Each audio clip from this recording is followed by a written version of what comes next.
నమస్కారం, welcome to జనం కోసం జర్నలిజం న్యూస్. ఢిల్లీలో జరిగిన శాసనసభ ఎన్నికలు ఈ రోజు వెలువడడం జరిగింది. ఈ యొక్క పరిస్థితుల్లో అత్యధిక మెజార్టీతో తోటి భారతీయ జనతా పార్టీ గెలిచిన సందర్భంగా ఈరోజు మండల కేంద్రంలో మండల అధ్యక్షుడు నరహరి శెట్టి రామకృష్ణ ఆధ్వర్యంలో పెద్ద ఎత్తున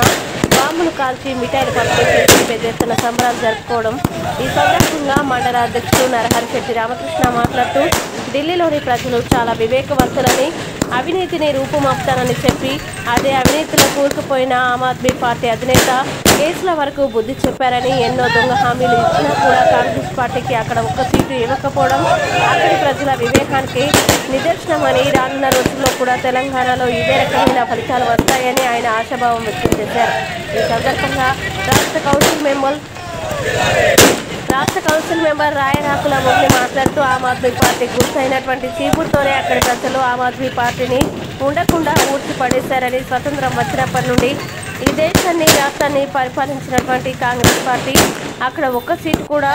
ఇవ్వకపోవడం ఈ దేశంలో కాంగ్రెస్ పార్టీ పరిస్థితి అర్థమవుతుందని, రాష్ట్ర ముఖ్యమంత్రి అయినటువంటి రేవంత్ రెడ్డి అక్కడికి పోయి కూడా ఇక్కడ ఇచ్చినటువంటి దొంగ హామీలతోటి అధికారంలోకి రావాలని ఇచ్చినా కూడా అక్కడి ప్రజలు నమ్మకపోవడం కాక వారికి ఒక్క సీటు ఇవ్వలేదని ఆయన అన్నారు. ఈ కార్యక్రమంలో జిల్లా council member Kanugula Nagaraju, Uppuraju, senior నాయకులు కోమటి రాజశేఖర్, భూతం తిరుపతి, భక్తుల రవి,